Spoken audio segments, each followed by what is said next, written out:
The fearless, curious soul. Goldilocks Productions presents The Deep Reading, connecting you to your soul show. Hello, this is Suzanne Wyman, the Deep Psychic. Welcome, and thank you for joining me today. Excuse me. Please think about the commentary that you relate to. I want you to feel included and know that if this conversation resonates to who and what you are, then you are part of something greater than yourself. The universe is connecting to you, answering your prayers, answering your questions. So today I have a story with a wonderful guest, somebody who's really quite near and dear to my heart, even if they don't know that, they are. It starts out as a love story, and it ends up with a man with a mission to save part of history. So I'm inviting people to call in if they've had a medium experience, any sort of an experience where they have talked to somebody on the other side, and include yourself in this conversation. This conversation is about life and living, but it is also about how the people that are living life feel connected to the people on the other side and want answers about what it's like when somebody passes over. So, I am sitting here waiting for my first guest to join me, and we're going to have a great conversation. Please pick up the phone. Please dial in to 206-806-9965 and include yourself in this conversation. So here we go. Let's bring Dale Flatt onto the show today. Hi, Dale. Are you there? I am here. Oh, fabulous. You are actually the only person from my high school past that I have any sort of a connection with. And considering how turbulent high school years are, you would think that I would have a few more connections, but I don't. You're it? Well, golly gee. So, I like the fact that your story starts out as a wonderful, wonderful love story between two people, and then it turns into your mission to take and be the person who is the keeper of the cemeteries, the gatekeeper. You are the gatekeeper. So tell us the story. You are the gatekeeper. In Hollywood, that means something else, and it's not necessarily a friendly term. But you are a gatekeeper in the most positive and friendly sense. So share the story of your parents very briefly. It's a lovely story. Sure. My parents, they got married in the early 50s, I guess mid-50s. I was born in 58. My brother was born in 57. So they fell in love, and they always wanted 6 kids. And so my mother dropped out of high school, not that she had to, and they started a family. The first couple of years, my father was in the Coast Guard, and then he came back to Southern California, and the family lived in Colton and eventually went to San Bernardino, where they bought a house together in 1966. However, in 1970, my father presented with what would become a cerebral aneurysm, and they couldn't fix it at the time. So he was hospitalized for 9 months. My mother stayed by his side. All 6 of the kids, we lived with aunts and uncles and grandparents during this whole time. And my father passed, he actually coded 5 times, and the last time was the final time. And so my mother never remarried. She raised 6 kids on her own. None of us went to jail. All of us did pretty fair. Most of us are retired now. I think all of us are retired now. And so, it was an interesting relationship, and it gave me a lot of insight on strong women in my life. Okay. So there's one part of your story that I really like. I like the year of the story that your parents bought the television set. Oh, yeah. So it's kind of the comedy part of the story. So my brother Tony was born in 57. I'm born in 58. and then a brother was born in 59. But the next brother wasn't born until 61. So the running joke is they bought a television set. And then the sisters are 2 years apart as well. And so for whatever reason, women back in the day, they just cranked them out. And they always wanted 6, and they got 6. And 4 boys lovely. and 2 girls. It's absolutely lovely. And what a great story of inspiration of your family, because then your mother had to start over. She had to start over with absolutely nothing, no ability to drive, no education, nothing.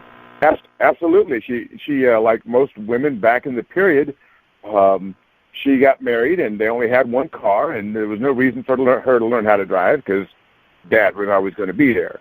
And so that was a really important lesson for me, because I watched my mother have to get her GED, and then she went into nursing and worked in mental health, and she worked at Patton State Hospital and the community hospital, and maintained 2 basically full-time jobs for most of her life. And then she got to the point where all of her kids were grown up. She was able to retire and live out the rest of her life.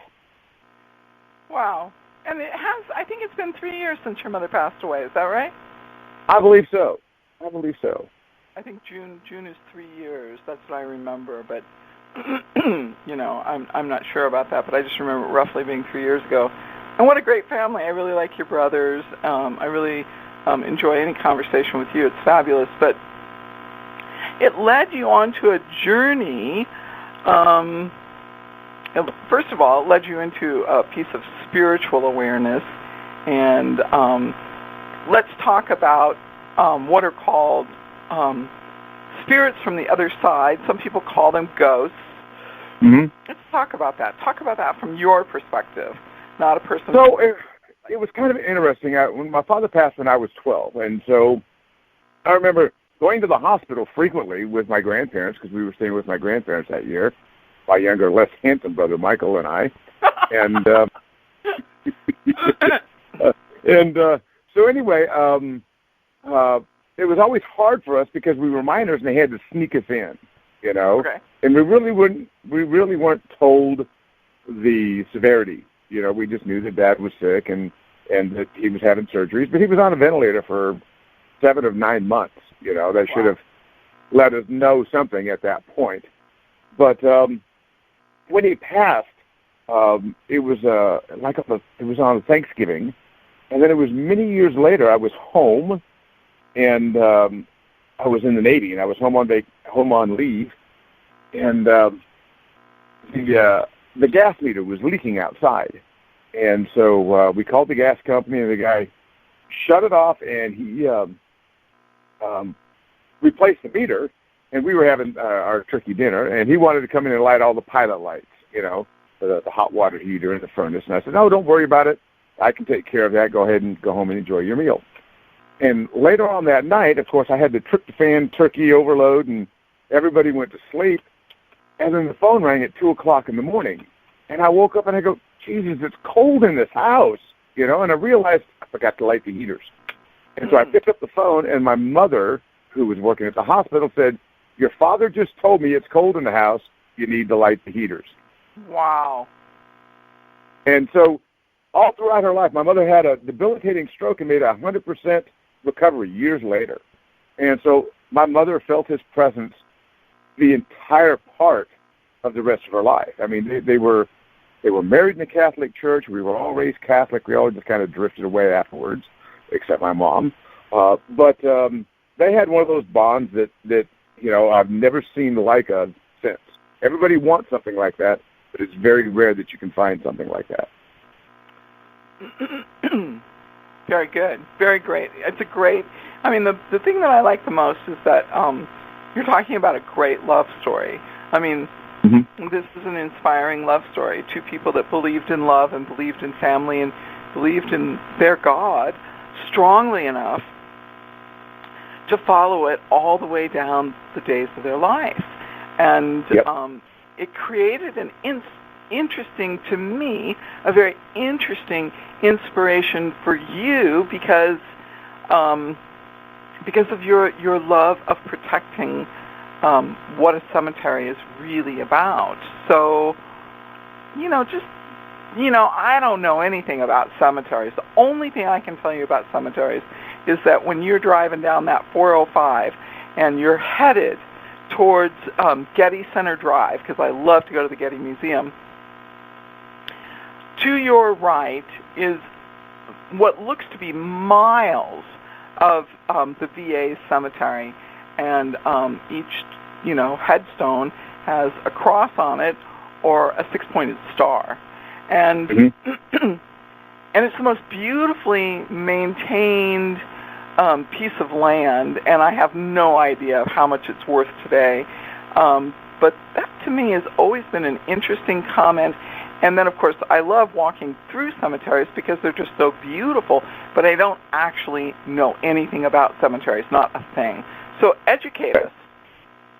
So, I got involved with those cemeteries because I really like the artistry on the stones, and reading about people's lives, and, wow, they lived to be 105, or, geez, this is a bunch of infants, and why did they die so early? And so I was always interested in them, and there was one right by the church where I grew up in San Bernardino. It was an old pioneer cemetery, and it was very overgrown. And I left, went in the Navy after high school, and I came back, and I went by the church, and the cemetery was gone. And what the city had done was they had basically removed all the headstones and bulldozed it and turned it into a park. And then they took the headstones and placed them in the ground and around the place.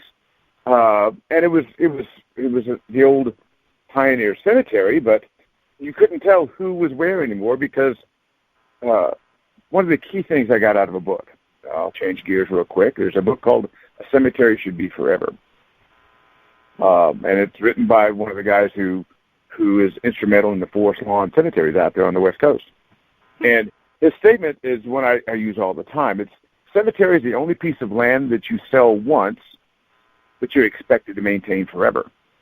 And when you think about it, you look at the big, beautiful VA cemeteries and all the rest of that stuff. Well, those are funded by the U.S. government, and they have a vested interest in them, the military and whatnot, in order to keep those things looking very clean, very pristine, because we want to honor those who fought for our freedoms.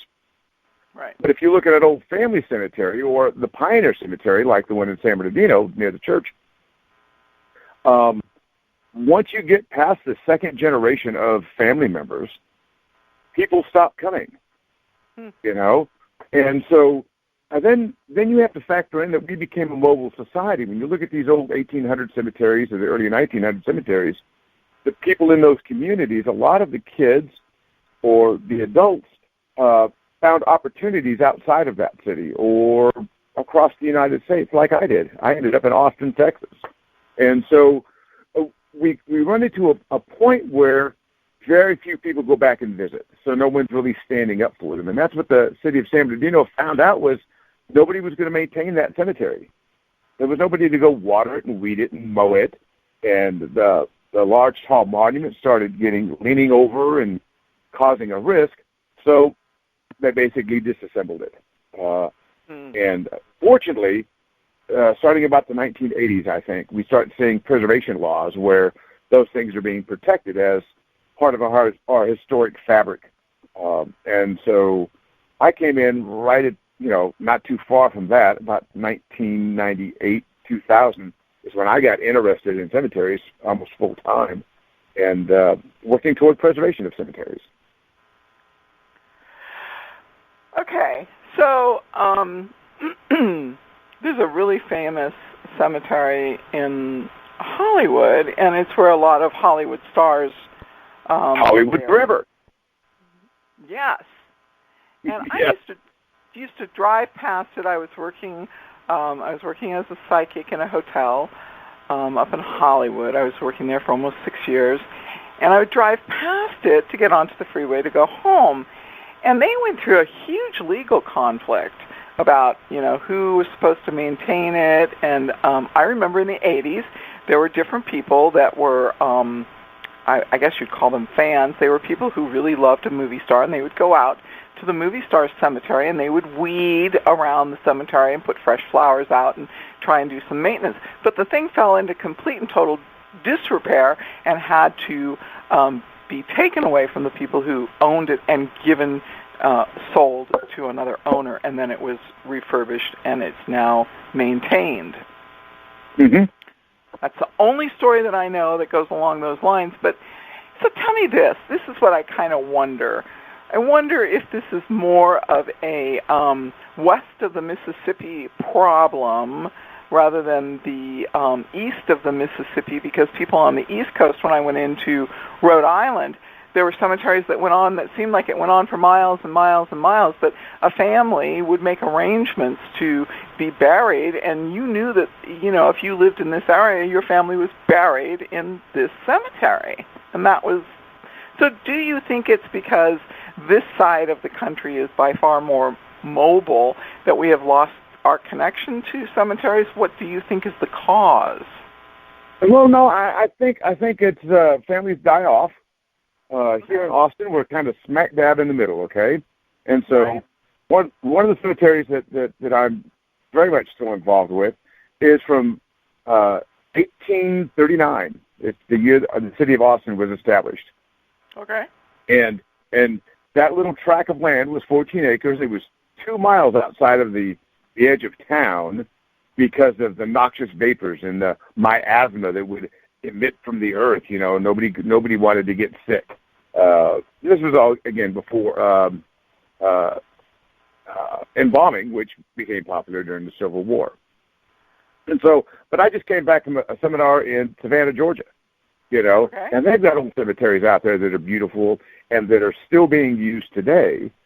But again, once you sell out of a cemetery property, you've got nothing to sell. And so once you don't have any more income coming in, how do you maintain that property, and what is the standard of care that you're going to do? Huh. And so jumping back to Hollywood forever, that's okay. a prime example of a place that was probably utilized almost every square inch. In every cemetery, you're going to have some lots that are vacant because perhaps somebody married someone. The husband dies first.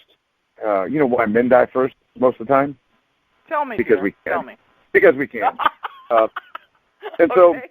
so, anyway, so the wife remarries, and she ends up being buried next to somebody else. Okay. And so you're always going to have vacancies inside of a cemetery. But Hollywood Forever is one of those great success stories where you're right. They went into bankruptcy. Nobody was taking care of it. They reorganized, and I'm not sure who or what the entity is, but basically a 501c13 is the cemetery corporation. They can take it over. Now what they're doing is they're having festivals out there. They have a beautiful Day of the Dead festival. They actually bring in a portable screen and show movies of the people who were buried in the cemetery, and they charge admission, and that's how they're raising money. A lot of the older cemeteries, if they have a lot of character, if you pay attention, a lot of movies will show scenes, Hollywood movies will show scenes in the cemetery where somebody is killed or whatever. And the production companies pay the cemeteries for those rights to do those things. So even after your park is completely filled up, there is a way to generate income. But what you actually need is a different business model, a master plan, a preservation by which you can create that income and prioritize your needs. Okay, so let me just throw something out there for a second, the preservation, the cemetery, the different types of cemeteries. But basically you're saying that we need to preserve them because they're the holders of our history. And, I mean, most people don't really understand how young America is because, they haven't spent a lot of time traveling in Europe or Africa or any of those things. And so they think that a cemetery is kind of like an old place. But it is really a very relatively young place, but it holds our history. And so, I mean, I'm listening to this and I'm thinking, well, I don't think that people are necessarily, not all people are necessarily comfortable like you are with the cemetery, but most people are kind of afraid to go into a cemetery. And, the cemeteries they show in Hollywood are just absolutely gorgeous, well-maintained, beautiful works of art. So, so what is the reality of being able to enjoy a cemetery? Is that possible? Well, of course. The back turn of the century, people used to picnic in cemeteries. Family members would go, and they would actually picnic on the family gravesite. And the older generation would introduce the younger generation, in theory, to the people who came before them. They would learn about their ancestors. And again, it's very cultural. If you look at the Hispanic culture, and they have the Day of the Dead. And so there's a lot of different things that will apply to different cultures. But, it's some people are really freaked out about it. They don't like it. I ask people all the time, when's the last time you visited your grandparents' graves? And they go, well, the day of the funeral. That's it. That's the only time I went. So they're not comfortable with it. But cemeteries get rebranded into places where people can go walk and exercise. We're seeing a lot of that now with the COVID, with the parks and the other things are being closed. People are walking through the cemeteries as a place for exercise, and it's quiet. And in a lot of cities, the cemetery is the only part of the town that really hasn't changed in the last 100 years. If it was laid out in the early 1900s. High-rises come and go, and buildings come and go, and apartment complexes and everything else. But again, this is a commercial cemetery. This is a city cemetery, not a for-profit cemetery. In my area, it was largely agricultural back in the day. There were family cemeteries scattered all over the place. And there's a house in a subdivision that has 35 bodies in the front yard. It's a little part of a family cemetery, but it's a big, deep lot. So they built the house on the backside of the lot. Okay. We've got them in grocery store parking lots that used to be part of a big farm. They just put a fence around it, and in the middle of the parking lot, there's a cemetery. Right. So I kind of have a love for cemeteries, and I like to go and look at cemeteries. Probably one of the cemeteries that I think is the most beautiful is the cemetery in Northern California. It's Oakland, and it was designed by the same man who designed Central Park. So there's architectural examples, but there's many things. But I think that what I'm hearing from you is, there's not much of a, like you said to me one time. You said, well, would you like to get a bill about your great-great-great-great-grandmother, maintenance on her plot of land and needing money and so forth? And I thought, today, I don't know if people actually know I don't know my relatives. It's been kind of an interesting journey for me. I don't really know.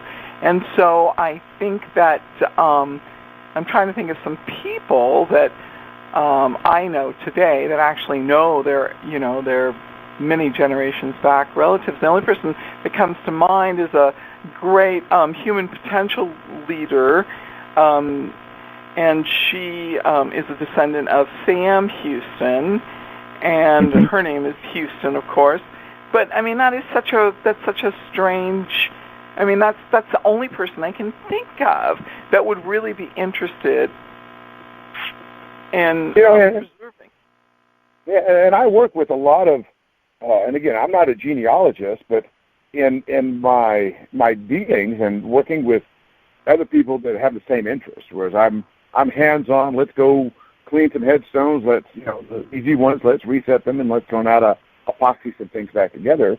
I've got friends who are genealogists, and they can walk through a cemetery and tell me all of their family members and how who's connected to who and things like that. So that's kind of the uprising or the surge in all of this stuff is the internet. There's a website out there called Find a Grave, and oftentimes you ever think about something, why didn't I come up with that idea? Because, think about it. It happened years ago. Somebody created a website called Find a Grave. And then he made it so anybody could go take pictures in a cemetery and create a page for that cemetery and post photos. And then people would start making the connections, and people start putting the genealogy together. And it was brilliant. And then the Church of Latter-day Saints bought the whole damn thing out. I don't know what they paid. I hope they paid a ton of money for it. But nowadays, if, for instance, I had a friend that I knew when I was a senior. You and I went to school in Torrance, California, in Redondo Beach, South High School. But that was I was spending my junior year with my grandparents, who I'd stayed with when my father was ill, because I wanted to see some of the classmates I knew from elementary school. Mm-hmm. Back in San Bernardino, my senior year, I met a whole new group of friends, and somebody posted a picture of this girl on Facebook, and I go, whatever happened to her? And they go, she died. And I go, what happened? They go, we don't know. And it was through Find a Grave that I put her name in, and I was able to go out and find when she died. I was able to pull up her obituary. And so the Internet is really helping people make those connections to their ancestors, or, you know, like Facebook does for people like you and I. You and I had lost contact, but I think we found each other on Facebook, if I recall. You have some interesting determination, because in the end my family structure was not really very sound, and I attended 9 separate high schools. So I didn't have any connection with anybody, you know, from my high school years.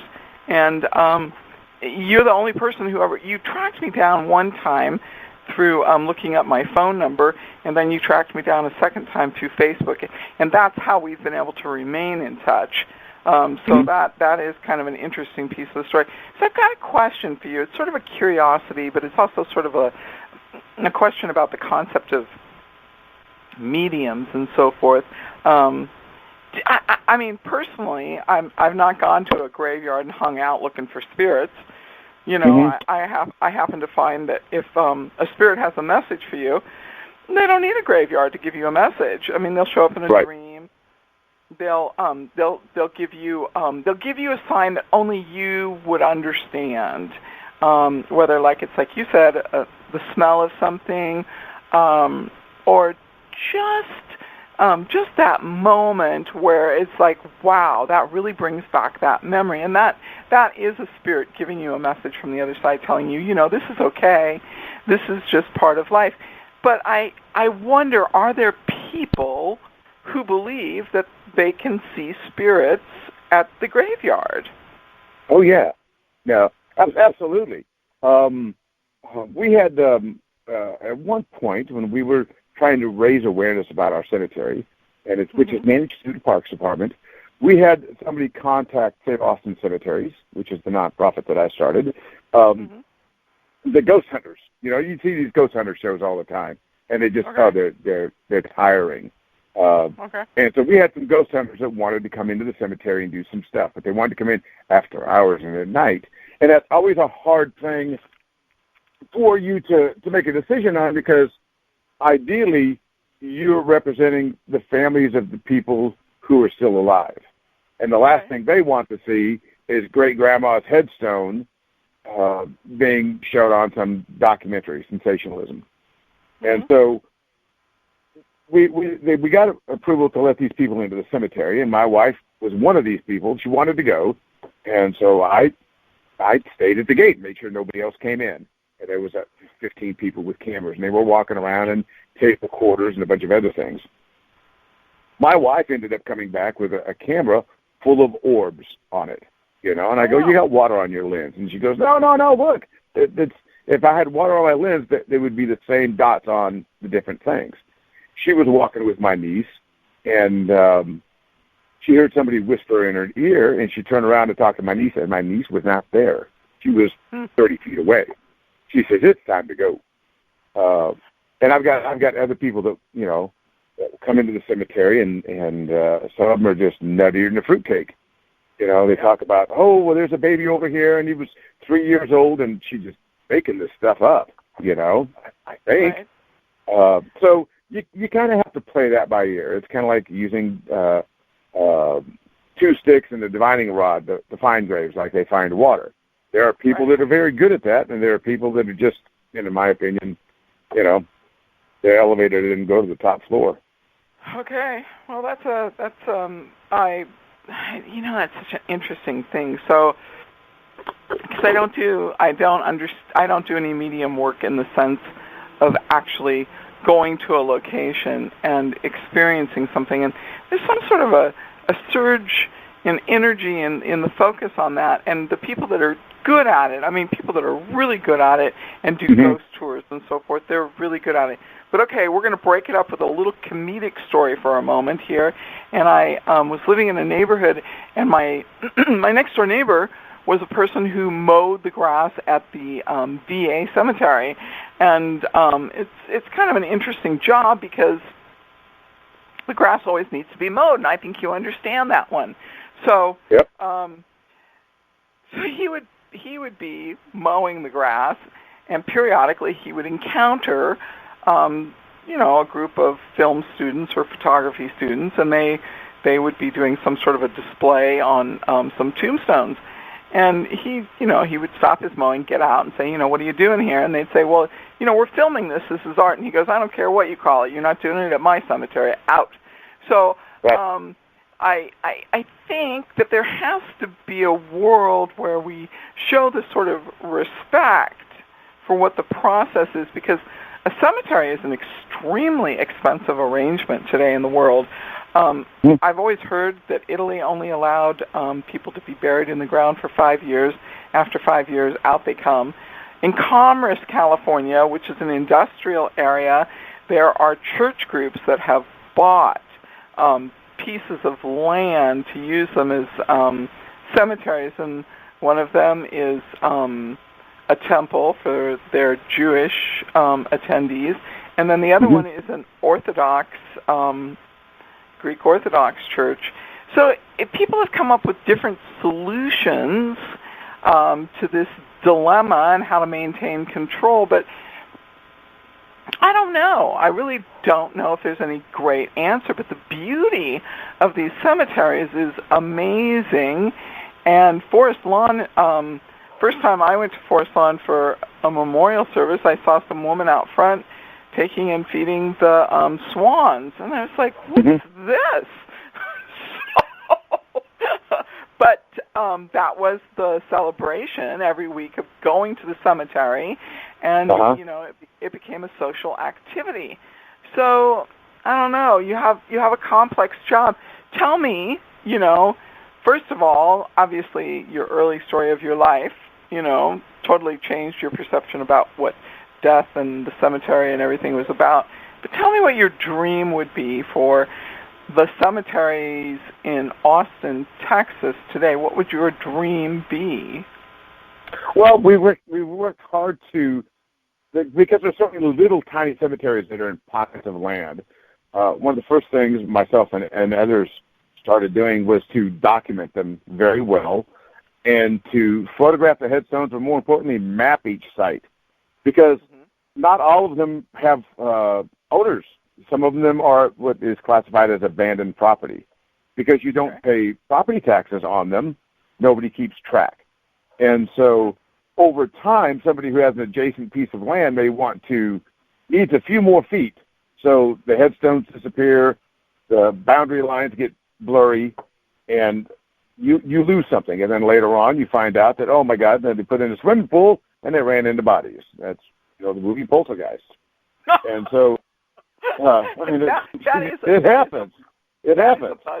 That is just a total, I got to tell you something, disrupting where somebody's remains are kept energetically. I imagine that there's some real consequences attached to that.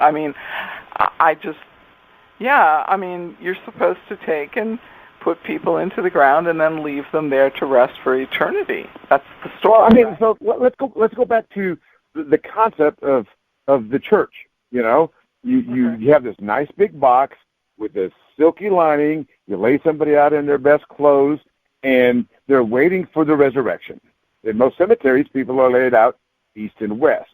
They head to the west, their feet to the east, So in the second coming of Christ, you rise from the grave to face the east, where Christ will be in the sky, right?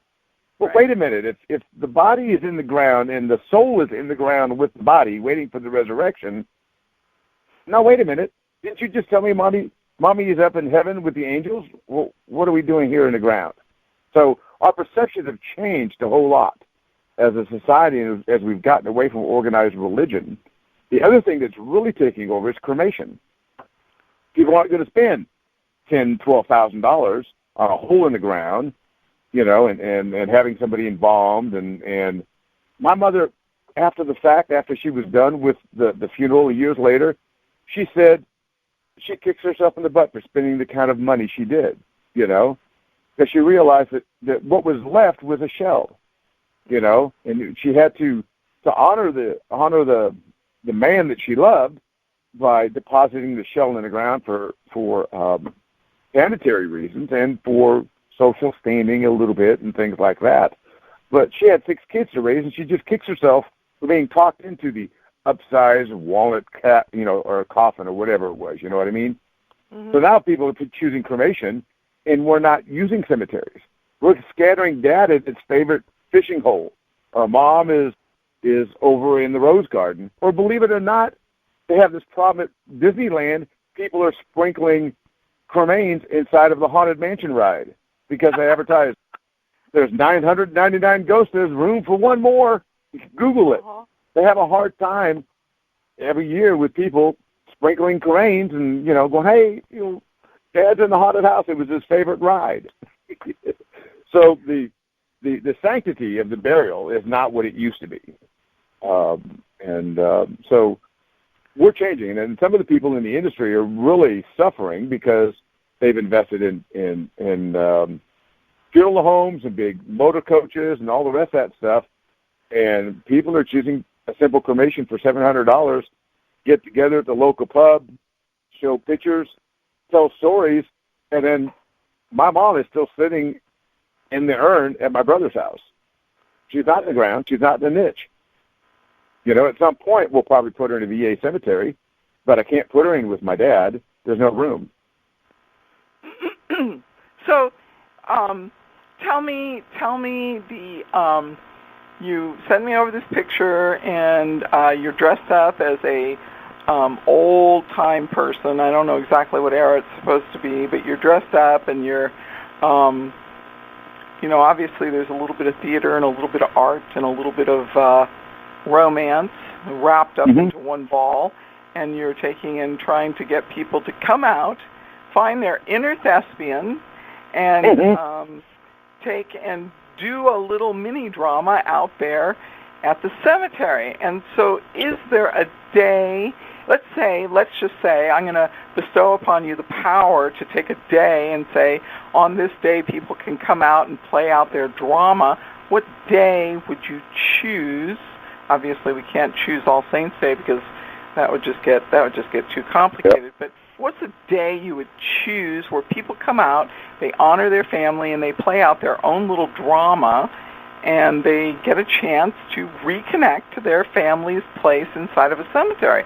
What would you choose? Well, in the Hispanic culture, that would be the Day of the Dead, of course. The picture you're referring to, and if people go to the nonprofit's website, which is sachome.org, and we have tours right before Halloween, and they're not boo scare tours. You don't run into Freddy Krueger or any of the other hash and slash people. I'm a tour guide in that photo you're referencing, and so is Bob. He's the guy standing next to me. We do a program called Murder, Mayhem, and Misadventure, where we will take a section of the cemetery and we research people who were shot, killed, drowned, died of disease, or whatever, and we put an actor or an actress at the gravesite, and then as a tour guide, I bring people through the cemetery, I teach them about architecture, and then we'll stop at some place, and somebody will tell the story about what life was like when this person was alive. Wow. Whether it is somebody there was a woman who was standing at the gravesite, and she's got a broom, and she's sweeping, And then she kind of looks at everybody and she says, "Oh, you're here." And she's kind of in a daze, and she talks about how her husband and her 2-year-old daughter, were standing on the front porch watching a storm front come in. The wind started to blow and the skies got dark, and all of a sudden there was a loud boom. They were struck by lightning. The father and daughter were killed instantly, struck by lightning on their front porch. And so she tells the story of that. And then, of course, I follow up with, there was a tree there, and I was out in the cemetery years ago, and lightning struck that tree just a few feet away from that grave. We've had mass shootings in Texas. We were the Old West, so there was lots of stories of shootings and stabbings, and the Bordellos, the Johns that died at the red light district. So there's all kinds of entertaining that we do, but it's done tastefully, but it's done free of charge for the purpose of educating the public about the beauty of the site and the history of Austin. With the guys that in the future, the Parks Department is going to have to put out a bond election to repave the roads or to do the fencing or anything else. And I want people to come visit the cemetery.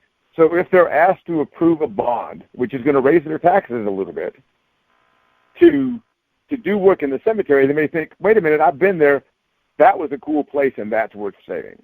And that's what a lot of preservation is just raising awareness. So tourism is one of the best ways to do that, because a lot of people that visit a cemetery don't have a connection to anybody in that cemetery. So you would choose October to be the month to go and tour cemeteries. Well, yeah, that's for Halloween, but here we have the Alamo. I grew up learning about the gold rush in California. I came out here and I have to learn about the Alamo. So we got one of the ladies who was a survivor of the Alamo buried in our city cemetery.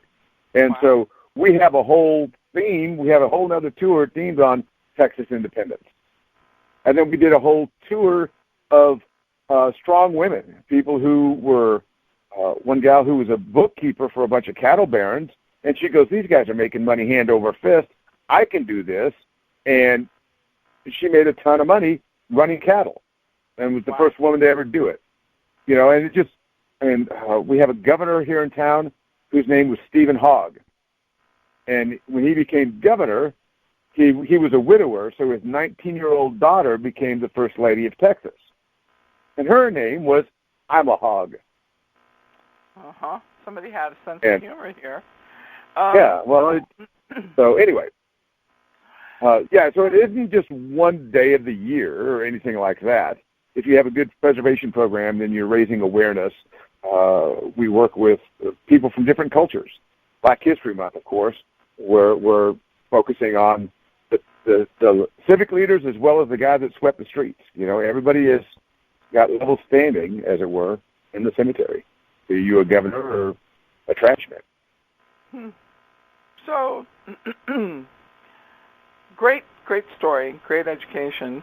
So I'm just gonna make a couple of comments because, this is my fun part of the story. My fun part where I get to do what I do. First of all, I think that your best audience is young people, and I suppose we'd have to choose an age when people would be okay with going into a cemetery. They wouldn't be too young, but they wouldn't be too old to have gotten removed from it. So I think you educating young people about the value of the history and the architecture and the artistic element in tombstones, I think that really belongs to an age group, and getting a school in particular interested in it, I think would be a great benefit, not just to you and your cause, because your cause is lovely, it's wonderful, it's really about the love story you saw between your parents, but also because the stigma and the lack of understanding about death is something that can be handled in such a way that it's not fearful or filled with taboos. So that's the first piece that I see. And then the second thing is that I think that people have lost the romance. I mean, your story is an incredibly romantic story of your parents' love for one another. And I am really sorry that your mother was so financially strapped that she regretted the fact that she had to spend that money for her husband's funeral with 6 children in tow. And that's a terrible way to feel, and that just isn't right. So somehow or another, I think that part of that story serves as the inspiration, and so I have to believe that everything works together for good, so I have to believe that it really is okay. And then the next part of the story is that I think that I think you really are an old soul. And there have been moments when I've posted random objects and said, okay, what does this story say? And you said some of the most perfect things, and you really, really got it. So I really think that you are intuitive, you are psychic, and you are joined to this project in a way that is very different. It is a spiritual principle at play for you for saving the history of family. And so for you, cemeteries are not just about the process of the land and the ownership and arguing with the Parks and Recs Department about the cost of maintaining these things. It's really a spiritual journey for you to find a way to support a family, to understand their origins and what it really means to be buried and to have come from an area. Because it is much, much more. It is beyond spirituality, religion, or our connectedness to our ancestors. It really is about the human story. So I think that you need to be focused on the greater purpose involved in this situation. And I don't know how you're going to go about that, because the drudgery of administrative paperwork is enough to choke the passion out of any human being.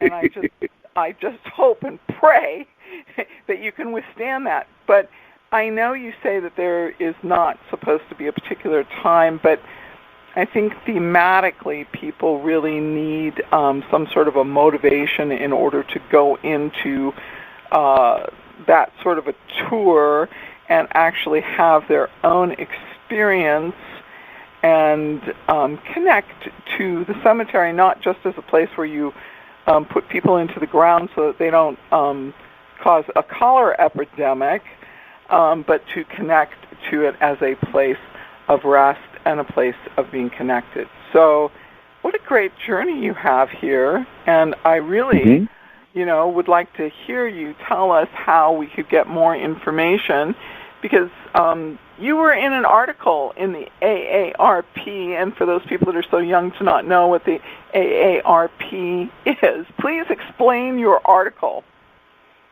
So, about a year and a half ago, I got interviewed for the AARP, which is the American Association of Retired Persons, I believe. And so they came out and talked to me, and they photographed me when we were working on a restoration project. We were cleaning a headstone that was laying flat on the ground. It was a young child who died, and marble headstone was broken in several pieces. And so they talked to me about what it was like being a firefighter. I was a firefighter for the city of Austin. I worked 1 day on and 2 days off. And in my days off, I wanted something to do, so I realigned myself with my passion of old cemeteries, and I would drive around looking for them and trying to document them better and making sure that people at the state and county level had the information that I had, because a lot of times the information was outdated, or more people had been buried there, or in some cases the cemetery was gone. There was no record of it anymore, whether it was legally moved to another site or not. Sometimes I've discovered that I've got a whole stack of things that I've got clues but no answers. So I tell people it's like working a big jigsaw puzzle without the benefit of the picture of the box. Okay. At this time, I come in, and just like you do on a jigsaw puzzle, you walk by and you think about it, and then you find a piece that fits. And so right now I've got the jigsaw puzzle, and I'm putting some pieces in, and other people are now putting pieces in, and at some point I walk away from it, and eventually maybe we'll see some more of the big picture. I don't think we'll see it all, but we're leaving pieces on the table so people who come in behind me can see where I was at and where they could possibly take it to. Does that make sense? Yes, but tell me what the AARP article did for your business of preserving Oh man, I had just got an email the other day from a guy in New York City who operates a Jewish cemetery, and he's wanting to know how he can better engage his volunteers. And so I've heard from people all over the United States. I've heard from people I grew up with in high school that are finding me on Facebook because of this thing. And so, but the big thing is it's creating that network where I can share my experiences and my resources that I've discovered over time with other people, and hopefully save them some of the time that it took me to develop those skills, that they can develop them more rapidly, and more importantly, share those skills with, like you said, the younger generation. And so that when it's time for me to step down, or when I change consciousness, then, there's some work that's left behind. Oh, by the way, I'm choosing cremation. You know why I'm choosing cremation? Tell me. Because it's my last chance for a smoking hot body. You're bad. You're just bad. Okay, listen. Promote yourself one last time, and then you and I are going to end our call, and I'm going to go on to astrology. Please feel free to listen in, but you have been fabulous. It has been so nice to talk to you, and you've been really quite generous. And, promote yourself one last time and talk about your Facebook page quickly. All right. So you can find me on Facebook. I'm DaleFlatt@AOL.com. You can reach me through the nonprofit 501c3 called Save Austin's Cemeteries, sachome.org. I finally rotated off the board, and there's a whole group of people that it's, after 15, 16 years, they're running with it. I tell people, go look on Find a Grave. Go to the Association of Gravestone Studies. There's a lot of things out there. If you're interested in funeral homes and the way of cemeteries, The American Way of Death Revisited is a good book to really understand that. If you're a cemeterian, A Cemetery Should Be Forever, again, an $18, $19 book. If you want to know the history of cemeteries in the United States, a great book that just came out is called Cemetery Law, and it was published by Tanya Marsh and Daniel Gibson. Very inexpensive book that will take you through cemeteries from the days of England through the colonies and up to today, and help you understand why in some cemeteries, like you said, people were buried for 5 years and they were dug up, their bones were put in an ossuary, and they're reused for space. Sometimes it can be a technical read, but if you bounce around, you'll get the big picture. And so I'm glad that there are several books that are being published on the subject that are good and not just a bunch of fluff. And you can find that stuff on Amazon. Oh, thank you so much. Thank you. You were fabulous. You made it interesting, and I feel like I learned a lot today, and I would love to have you come back and share more. Sure. Next time you see my younger, less handsome brother, Michael, tell him I said hi. Oh, yeah, right. Okay. Okay, bye. Bye. Thank you so much. Oh, wow. He makes me laugh. I don't even know why. He has like a spot there. So we're all set to do astrology with my daughter. And Katharina, are you there? I'm here. Hi, Katharina. How are you? I'm good. How are you? Good. Where are we in astrology? Well, I had a couple. We could still talk about some of those retrogrades going on, but I think it's more appropriate to talk about what's actually happening today. That we've been talking about some of those retrogrades that are upcoming and continuing, but you had the perfect guest on to talk about the Scorpio supermoon that's happening today. So how appropriate to talk about death and have someone so comfortable with death and talk about the Scorpio moon. Oh my God! And I don't plan it. I know.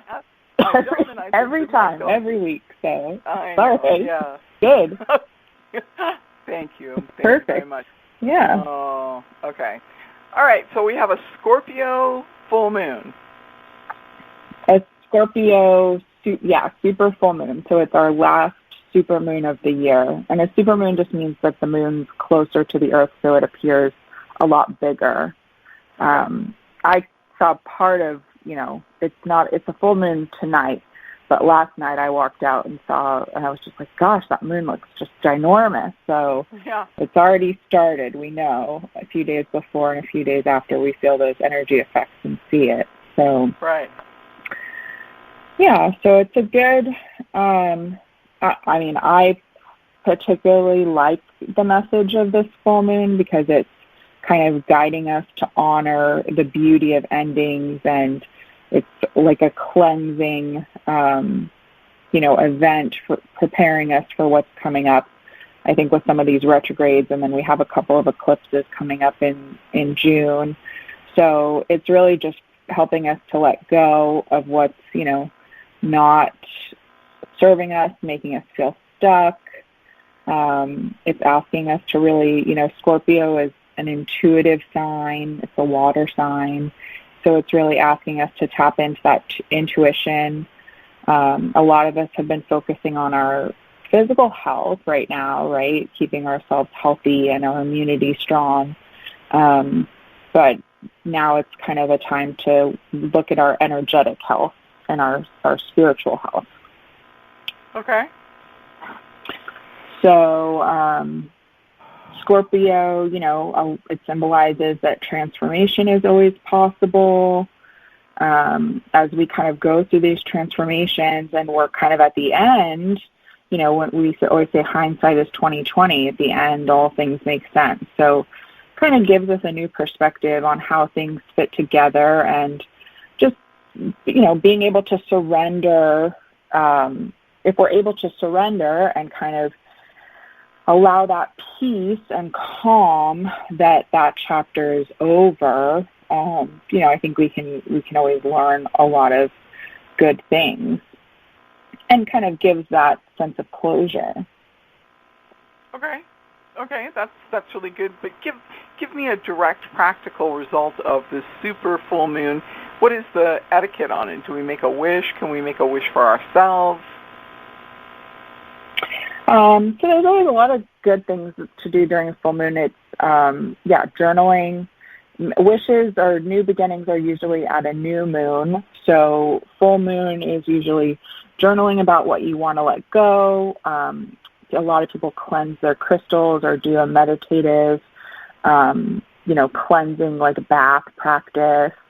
So it's about a time of writing down what you want to let go, burning a letter. So, you write something down and then you burn it to release it.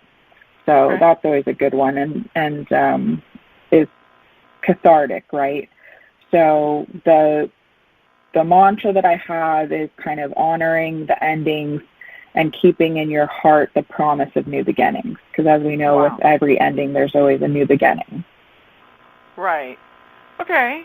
So how long do we have? I mean, like I always say, a full moon is most powerful the day before the full moon, the day of, and the day after. I mean, obviously the day of makes total sense, but then the day before and the day after. But I really feel it. I feel it in those, those 3 days. It's really strong. Yeah, I'd agree with that. The day before and the day after. It's also because we're in different time zones, so it goes into a full moon at different times over those 3 days for different parts of the world. Okay, good. All right, any great advice for us about the benefit that we could get from this full moon? So I think, I found this quote by Rumi that I really like, and he says, don't grieve, for everything you love comes around in another form. Mm-hmm. So I like that, it's just giving us something to look forward to as we let go of, things that we no longer need. So we no longer need to, obviously, I really want to encourage everybody to follow the rules and follow the suggested guidelines for what's happening here in the pandemic. But this is also a way to assist us to close this chapter. That's the feeling I'm getting from what you're saying. It's not the end or the be-all or anything that I'm suggesting you not follow the rules. It just looks like this is an assisting tool.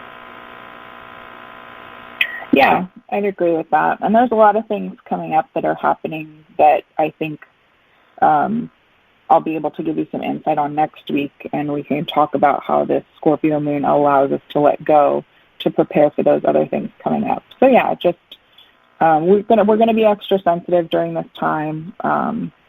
So I do like those. You made those suggestions of what people can do, writing, kind of letting things go, doing those rituals, those things that kind of help us have structure and give meaning, right?